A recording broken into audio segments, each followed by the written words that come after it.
নমস্কার, স্নেহাস রেসিপিতে সবাইকে স্বাগত জানাই। আজ আমি আপনাদেরকে রান্না করে দেখাবো মটনের ঝোল। চলুন দেখে নিই। তার জন্য এখানে নিয়েছি পেঁয়াজ, রসুন, আদা, কাঁচা লঙ্কা। এগুলো এখন পেস্ট করে নেব।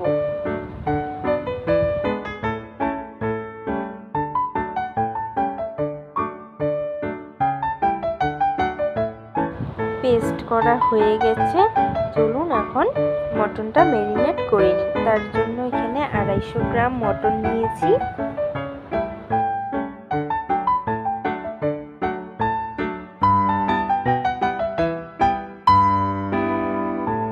মটনটার মধ্যে এখন লবণ দিয়েছি। লবণ দেওয়ার পর জিরের গুঁড়ো 1 টিস্পুন, ধনের গুঁড়ো 1 টিস্পুন, হলুদ গুঁড়ো 1 টিস্পুন,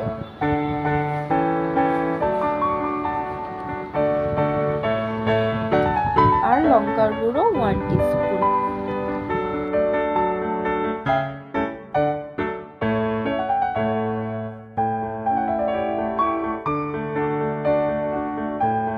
তারপর ওই পেস্টটা দিয়ে দিচ্ছি। আদা, রসুন, পেঁয়াজ আর কাঁচা লঙ্কার। তারপর উপর থেকে সর্ষের তেল দিয়ে ম্যারিনেট করে নেব। আর সামান্য চিনি দিচ্ছি।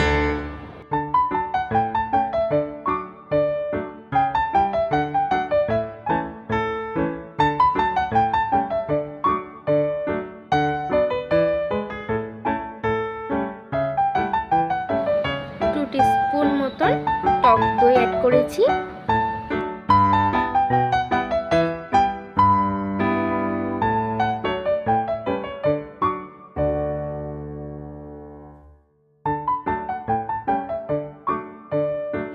আমি এখানে ঢেকে রাখছি 1 ঘন্টার জন্য, ততক্ষণে আলুগুলো ভেজে নিই। আমি 3 টিস্পুন সর্ষের তেল দিয়েছি। ওই তেলের মধ্যে লবণ অল্প আর হলুদ গুঁড়ো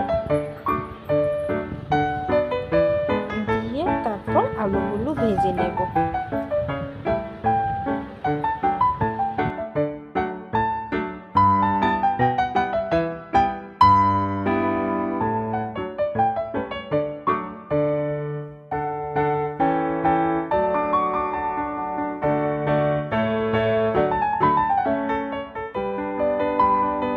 আলু ভাজা হয়ে গেছে আমার। এক এক করে আলুগুলো তুলে নিচ্ছি।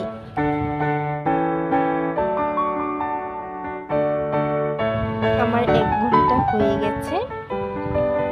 এই যে মটনটা সুন্দর ম্যারিনেট হয়ে গেছে। আমি আরো 3 টিস্পুন মতন তেল অ্যাড করেছি। এই তেলের মধ্যে জিরে, শুকনো লঙ্কা, তেজপাতা দিয়ে কিছুক্ষণ ভেজে নিয়েছি। তারপর মটনগুলো দিয়ে দিচ্ছি ম্যারিনেট করা মটন।